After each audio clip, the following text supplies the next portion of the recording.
Salam sejahtera saudara yang kekasih di dalam nama Yesus Kristus. Kembali kita bertemu dalam bagian terakhir untuk memikirkan tentang aku dikutuk atau kutuk. Nah, sekarang menjadi subtema kita pada bagian hari ini adalah siapa yang dikutuk? Sebuah tanda tanya begitu ya. Saya sengaja membuat ini untuk kita membicarakan sebagaimana yang sudah kita bicarakan di waktu-waktu sebelumnya, supaya kita memahami betul bagian ini secara utuh dan kita tidak terperangkap pada perangkap yang salah. Jadi bagian akhir ini kita membicarakan siapa yang dikutuk atau dalam kategori apa seseorang itu dikutuk atau terkutuk, ya. Dan jangan lupa arti kata kutuk itu sendiri di dalam Alkitab, sebuah celaan atas dosa, hukuman atas dosa, atau penderitaan karena penghakiman atas dosa itu sendiri. So, itu kita sudah bicarakan di bagian pertama dari topik besar ini. Nah, sekarang kita akan melihat saudara sehingga kita tidak terjebak terperangkap. Lalu seperti apa yang menjadi benang merah dari pembahasan-pembahasan ini adalah apa iya orang yang sudah bertobat itu bisa terikat, terkutuk lagi karena dosa turunan. Mengingat dosa turunan berlaku 3-4 turunan. Kita sudah bicarakan, ya. Dan saya harap diperhatikan baik-baik. Tidak ada orang terkutuk, ya, atau terkena dosa turunan 3-4 kali kalau dia sudah bertobat. Kalau belum bertobat ya sudahlah, namanya juga belum bertobat, ya. Memang dikutuk itu, orang terkutuk itu di hadapan Tuhan karena belum bertobat itu kan. Jadi kalau dosa bapak, opung, neneknya bisa turun ya wajar-wajar aja lah, ya. Tapi yang bertobat lain cerita. Oke. Nah, itu sudah kita bicarakan sebelumnya, supaya kita jangan sampai menyalahartikan Alkitab, terjadi penyelewengan, dan juga tidak menghina karya keselamatan penebusan yang sudah dikerjakan Tuhan Yesus. Nah, sekarang kita melihat orang yang terkutuk itu sebetulnya siapa sih? Nah, kan begitu. Nah, karena itu kita memperhatikan baik-baik Alkitab mengatur, khususnya saya mengatip dalam Perjanjian Baru begitu ya. Di dalam 1 Korintus pasal 16 ayat 22. Nah, di dalam 1 Korintus pasal 16 ayat 22 jelas sekali Alkitab memberi satu garis. Begini. Siapa yang tidak mengasihi Tuhan, terkutuklah ia. Maranatha. Siapa yang tidak mengasihi Tuhan, terkutuklah ia. Jadi yang terkutuk itu adalah orang yang tidak mengasihi Tuhan. Jelas kan? Jadi jangan kutuk dong orang yang sudah bertobat, lalu bilang terkutuk dia. Kenapa? Karena dia bisa terikat tutuk dari bapak emaknya. Lah, jangan gitu. Alkitab tidak pernah mengatakan bahwa itu masih bisa kena ke atas. Tapi Alkitab mengatakan orang yang tidak mengasihi Tuhan itu yang terkutuk. Jadi kalau dia bilang dia sudah bertobat, hidup tidak mengasihi Tuhan, memang dia terkutuk. Karena tobatnya palsu, aspal gitu ya, asli tapi palsu. Nah, yang aspal-aspal ini kan susah gitu, ya kan? Kita bilang asli, palsu. Bilang palsu, mirip asli. Maka perlu tenaga ahli untuk melihat dan membuktikannya. Dan proses waktu untuk membuat bawa dia kepada laboratorium hidup namanya kan gitu. Supaya diproses dalam hidup, dilihatlah bagaimana kualitasnya. Jadi orang yang terkutuk itu orang yang tidak mengasihi Tuhan. Pertanyaannya, Anda mengasihi Tuhan apa tidak? Oh, mengasihi Pak. Ya sudah.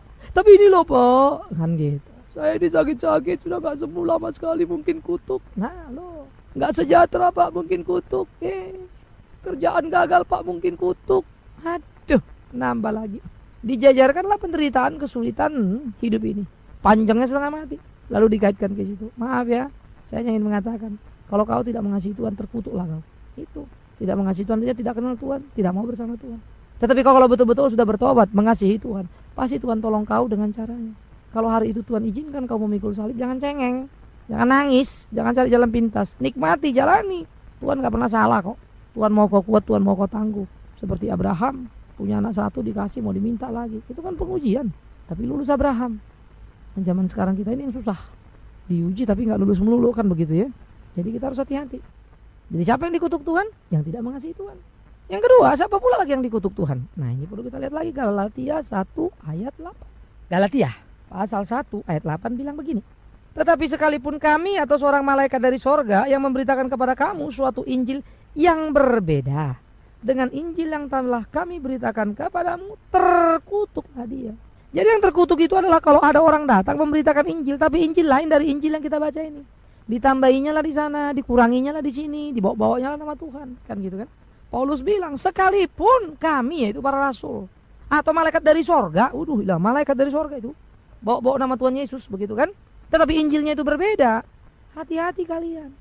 Alkitab sudah bilang kok, kalau percaya Kristus dimerdekakan, lalu dia bilang ada lagi kepercayaan plus, begitu kan? Plus ini, plus itu. Orang sudah percaya kok plus pelepasan. Kalau belum percaya, orang perlu dilepaskan supaya dia bertobat dengan sungguh-sungguh. Tapi kalau sudah orang bertobat, kalau memang betul ya, sudah sungguh-sungguh, ngapain lagi dilepasin? Karena persoalan ini, persoalan itu. Lah, siapa sih yang orang ikut Tuhan terus ada persoalannya? Baca di mana itu? Makanya jangan salah Alkitab dong. Orang yang sudah bilang jelas-jelas mau ikut aku, sangkal diri pikul salib. Lu susah-susah amat sih kok dilupa-lupain begitu ya. Salib masing-masing orang berbeda-beda. Penyangkalan diri masing-masing orang berbeda-beda. Jalanin dong. Ada orang mesti babak belur dulu ya dalam proses penyangkalan dirinya dia. Ada yang mesti begini, ada yang mesti begitu dan seterusnya. Jadi jangan cengeng. Yang terkutuk orang yang memberitakan Injil yang lain. Ya. Nah jadi karena itu saudara-saudara, kita harus hati-hati. Dengar baik-baik. Ini orang ngomong memang benar. Hati-hati juga loh. Pak, dia pakai Alkitab kok, Pak. Alkitabnya sama dia bacain. Iya, dia comot satu ayat, dia lupa ayat yang lain. Itu kan mesti hati-hati. Contoh saja lah, Matius 7 misalnya. Ya, ayat 7. Mintalah, kamu akan mendapatkan. Ketuklah, pintu akan dibukakan bagimu. Kan begitu kan? Carilah, engkau akan mendapatkan. Minta akan dapat. Loh, cari nemu. Ketok dibuka. Enak dong jadi orang Kristen. Apa iya kalau kita minta dikasih? Apa iya kalau kita ketok dibuka? Baca dong ke bawah 21-23 dari Matius 7 itu. Tidak setiap orang menyebut namaku Tuhan, Tuhan masuk dalam kerajaan sorga. Kan jadi hati-hati. Kan gitu. Lalu ada orang bilang aku sudah menyembuhkan dalam namamu, mengusir setan dalam namamu, ya, membuat mujizat dalam namamu. Hebat kan? Apa sudah dibikinnya dalam nama Yesus? Tapi Yesus bilang apa? Enyalah kau pembuat kejahatan. Jadi Matius 7 itu bisa saja mungkin kita minta kita dapat, tapi kita nggak ke sorga, ke neraka kita. Kok bisa? Ya baca Alkitab dong. Baca yang komplit. Maka Yohanes 15 ayat 7 bilang, kalau kau dalam aku dalam kau, artinya kita di dalam Tuhan, Tuhan di dalam kita. Apapun yang kita minta pasti jadi. Konteksnya apa itu? Pokok anggur. Ranting minta apa pasti jadi. Kalau nempel sama pokok, apa yang diminta ranting paling tinggi? Berbuah. Jadi berproduksi dia, memberi dia. Itu loh. Jadi jangan sepotong-sepotong lah baca Alkitab itu. Baca satu ayat, lihat perikop yang semua. Baca satu perikop, lihat satu pasal. Baca satu pasal, lihat kitabnya. Baca kitab itu, lihat kitab yang lain. Lalu lihatlah seluruh Alkitab. Capek kan? Belajar, ya harus capek dong. Mesti mau dong baca Alkitab. Jangan mau enaknya aja. Hati-hati dong. Ya, persiapkan diri baik-baik dengan pimpinan Roh Tuhan, dengan pimpinan Roh Kudus. Ya.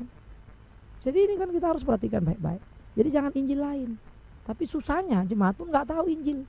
Jadi Injil lain diberitakan pun dia nggak ngerti, dia pikir itu Injil itu. Kenapa? Males sih baca Alkitab. Kan gitu. Ya. Atau cepat banget kagum sama orang-orang tertentu. Itu juga bahaya. Jadi jangan sampai mengkultuskan manusia, jangan sampai kagum sama manusia. Anda boleh suka mendengar khotbah Bigman Sirait, ya, tapi jangan kalian pikir dia malaikat. Malaikat kurang sayap dia itu. Ya, jangan saudara pikir dia itu nggak bisa salah. Hati-hati kalian. Ya, pikir baik-baik itu. Jadi saudara mesti melihat jujur, bertemu Tuhan dengan dalam dan kejujuran. Di situ baru Tuhan bicara sama kita. Jadi awas Injil lain. Yang memang ya itulah. Saudara pun tidak tahu Injil yang mana yang pas kan? Yang lain pun diberitakan amin amin, saudara bilang amin amin, padahal salah. Nah, inilah repotnya kita, ya. Jadi hati-hati. Kan saudara cinta Tuhan, bacalah suratnya itu, bacalah kitabnya itu. Oke, itu penting, ya.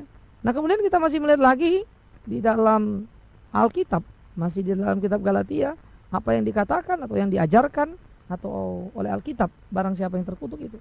Di dalam Galatia 3 ayat 10 dikatakan begini, ya.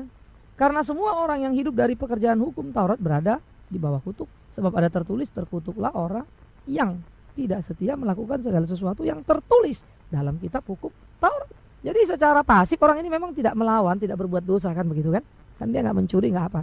Tetapi sebetulnya, ia waktu tidak melakukan apa yang dikatakan hukum Taurat, dia sudah berdosa. Jadi katakanlah, ada orang tidak mencuri, tidak membunuh, tapi tidak mau dia baca Alkitab, kan dia dosa. Ngerti ya?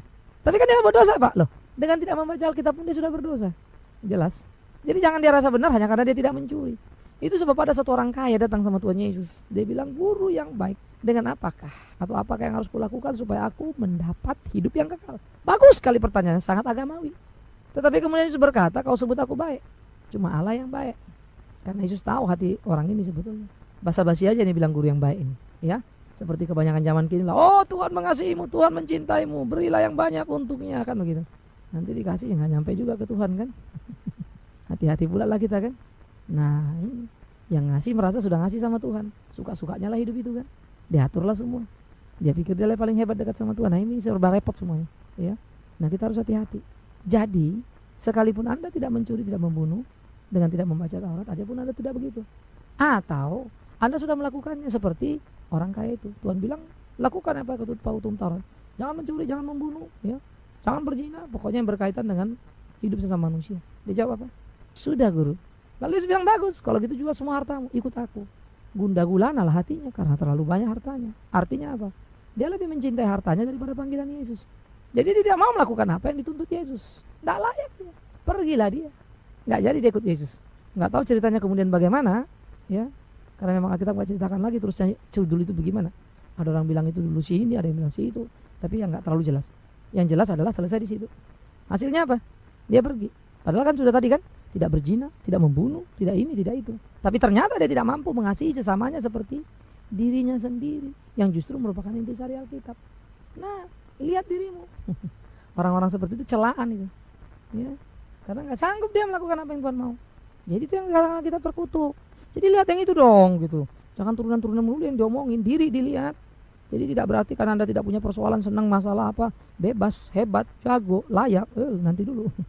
Ya, jangan terlalu besar kepala. Lihat baik-baik, perhatikan baik-baik, ya, sehingga kita tidak terjebak pada perangkap-perangkap yang salah. Nah, ini penting untuk kita amat-amati sehingga kita menjadi lugas di tengah-tengah kehidupan ini, saudara. Ya.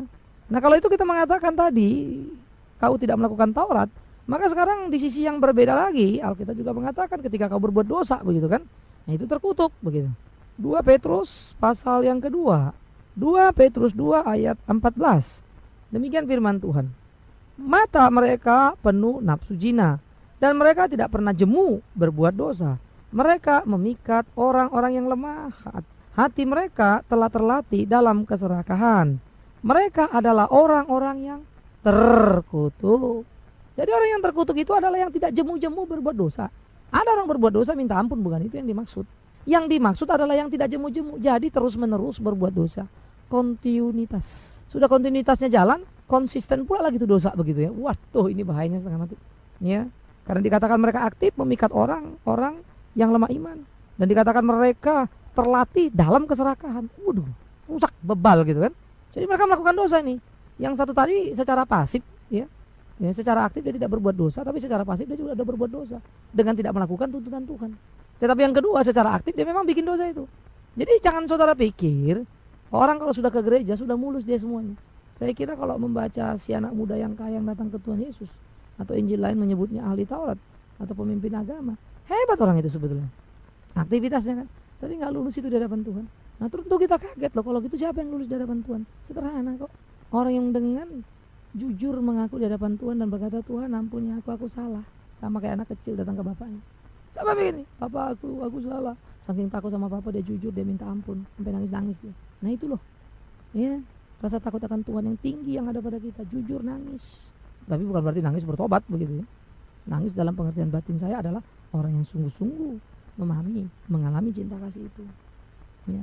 Nah, jadi saudara, di dalam bagian-bagian seperti ini kita lihat Alkitab jelas-jelas kok. Jadi orang yang tidak mengasihi Tuhan itu yang terkutuk. Orang yang memberitakan Injil lain, Injil palsu ditambahi, dikurangi, itu yang terkutuk. Siapapun dia, termasuk rasul, bahkan para malaikat kata rasul kan, itu pun terkutuk. Apalagi lah pendeta-pendeta masa kini yang bisa memutarbalikkan kenyataan, menambah-nambah dan mengurangi yang tak perlu, ya. Dan seringkali membicarakan yang tidak urgent. Tapi bagian yang utama dari Kristen justru dilupakan. Terlalu jauh orang melanglang buana bicara ini, bicara itu. Cinta kasih masih gagal. Hati-hati, ya. Keseharian kita penting kita lihat, activity kita memuliakan Tuhan apa tidak, itu yang penting, ya. Sehingga kita perlu berhati-hati untuk memahami keutuhan dari kebenaran Alkitab itu sendiri. Lalu kita lihat juga, yaitu orang-orang yang ketiga yang tidak setia melakukan hukum Taurat secara terus-menerus. Itu semangat dari hukum Taurat. Semangat hukum Taurat itu kan cuma dua kan, kasih, yaitu vertikal kepada Allah, horizontal pada manusia, dengan ukuran sepenuh hati, sepenuh jiwa, ya, kepada Allah, dan seperti kepada diri sendiri, kepada manusia. Nah, itu ada ukuran-ukurannya kan, arahnya ada, ukurannya ada. Nah, itu kita kerjakan. Dan yang keempat kan orang yang secara aktif melakukan dosa-dosa terus-menerus, nggak jemu-jemu. Wah, jago banget di dalam keserakahan. Nah, ini yang kena. Jadi hati-hati loh, jangan pukul rata aja kan begitu kan. Nah, sekarang pertanyaannya lah, bagaimana kita? Kita ini orang terkutuk apa enggak? Saya harus mengatakan saudara tidak terkutuk kalau saudara dalam Kristus. Siapa yang tahu dalam Kristus? Hatimu, tanya hatimu sendiri. Kalau hatimu mengatakan ya kau dalam Kristus, kau tidak terkutuk. Tapi kalau hatimu bilang kau belum bertobat, munafik kau, kan begitu kan? Kau bilang haleluya, salam, puji Tuhan, Allah Maha Kuasa Pak, tapi sebetulnya kau tidak bisa dipegang omonganmu. Tobat dong, minta ampun sama Tuhan. Ya, terkutuk gitu-gitu, bawa-bawa nama Tuhan kau. Hanya untuk bisnis, untuk dagang sana dagang sini supaya kelihatan Kristen, lalu nipu sana nipu sini, tidak karu-karuan. Kan begitu. Jadi yang terkutuk itu adalah orang yang di luar Kristus, yang bisa memakai baju kekristenan, mengucapkan kata-kata manis, menghafal banyak ayat, bahkan berkhotbah, ya. Tetapi sebetulnya semua hanya untuk dirinya karena dia di luar Kristus. Itulah yang terkutuk. Ya, itu yang terkutuk. Dan yang berikut yang terkutuk adalah orang-orang yang bisa tergelincir. Siapa itu yang tergelincir? Maksudnya gimana, Pak? Orang-orang yang suka mengutuki. Orang-orang yang suka mengutuki orang lain bisa tergelincir, hancur dia, babak belur dia. Itu bahaya tuh. Ya, itu bahaya. Bahaya sekali, Saudara. Karena itu perlu sebuah kehati-hatian supaya jangan sampai saudara tergelincir. Ya, karena kalau saudara tergelincir, habislah semua. Oke. Nah, oleh karena itu saudaraku yang kekasih, saya harap bagian ini boleh kita pikirkan sungguh-sungguh dalam kehidupan kita, supaya kita tidak terperangkap pada perangkap yang salah. Karena itu, bahkan kita bilang, kalau ada orang yang mengutukimu, jangan kau kutukilah, berkati mereka, kan begitu ya. Nah, oleh karena itu dalam hidup kita di tengah-tengah zaman ini, hati-hati kita. Jangan kita terlalu gampang ditakut-takuti dengan kutuk, dan jangan pula kita mengutuk-ngutuki. Ya, uruslah hidup yang baik-baik di hadapan Tuhan, supaya kita bisa menjadi saksi Tuhan, kan begitu. Ya. Berkatilah siapa yang menganiaya kamu, berkatilah dan jangan mengutuk. Nah, itu 12 ayat 14 dari kitab Roma. Roma 12 ayat 14 larang kita ngutuk-ngutuk. Jadi siapa yang terkutuk jangan kita kutuk-kutuk, biar Tuhan berurusan dengan orang itu. Tugas kita adalah memberitakan kebenaran itu, mendemonstrasikan, mencontohkannya di depan mata banyak orang, bahwa kita memang agen kebenaran itu, anak Allah itu yang perlu. Bukan teriak-teriaknya, bukan cuap-cuapnya. Ya, hati-hati. Jadi saya pikir kita perlu belajar jujur untuk takut pada Tuhan. Karena itu saudara-saudara jemaat, mungkin sudah terlalu lama kau gak baca Alkitab, gak baca kitab-kitab rohani lainnya, gak mau kau dengar-dengar lagi hal yang penting, suara Tuhan untuk bicara padamu. Nah, hari ini katakan pada jiwamu, hai jiwaku, belajarlah Alkitab itu, belajarlah kebenaran itu. Sediakan waktumu untuk saat teduh, untuk jam-jam doamu. Jangan sampai kau hanyut dengan 1001 aktivitasmu tanpa waktu teduh di hadapan Tuhanmu. Ya. Oleh karena itu, mari kita bangun sungguh-sungguh untuk mendapatkan satu pemahaman yang utuh. Dan di situ kita dikuatkan, diteguhkan di tengah-tengah kehidupan kita. Jadi kita tahu siapa yang terkutuk. Jadi Anda jangan takut hanya karena pendeta mengatakan, oh kamu sih terkutuk, terikat dengan kutukan nenek moyang ini ono. Lihat dirimu, jangan dengar apa kata Pak Pendeta itu. Kalau yakin kau sudah tobat, si Bikman Sirait pun yang bilang jangan dengerin. Ya. Lihat dirimu, jujur tapi jangan munafik. Bilang udah yakin saya Pak, padahal tidak. Kalau itu habislah kau dikerjain setan, dikocok setan nanti. Karena CS-nya sih, ya, nggak akan tahan saudara di antara kebenaran, nggak akan kuat saudara di dalam keutuhan firman, akan mental. Jadi hati-hatilah, begitu saudara ya. Oleh karena itu, biarlah kita membaca baik-baik, mendengar baik-baik, tetapi biarlah kita menjadi interaktif, ya, sehingga betul-betul orang-orang Kristen dilatih di dalam ketajaman, kesungguhan untuk mengamati dan menyimpulkan sebuah kesimpulan, tidak seenaknya, tidak semaunya. Jadi sekali lagi, Anda tidak terkutuk kalau Anda sudah berada dalam Kristus. Anda terkutuk jika di luar Kristus. Dan ciri-cirinya, orang yang terkutuk tidak mengasihi Tuhan. Terkutuk dia. Orang yang terkutuk memberitakan Injil yang lain, ditambahi, dikurangi, seenak perutnya tafsir dia, terkutuk dia. Ya, yaitu Galatia 1 ayat 8. Yang pertama tadi 1 Korintus 16 ayat 22. Lalu Galatia 3 ayat 10. Yang terkutuk secara pasif dia tidak bikin, tapi sebetulnya dia tidak menjalankan apa yang dikatakan Taurat. Ya. 2 Petrus 2 ayat 14, yaitu apa? Nah, itu secara aktif melakukan dosa, tidak jemu-jemu pula gitu. Nah, itu yang dikutuk.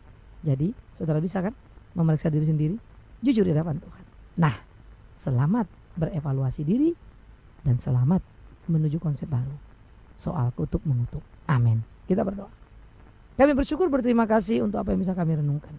Tuhan menolong, memimpin, menyempurnakan, supaya di dalam seluruh kerangka pikir kami utuh dari kebenaran firman-Mu.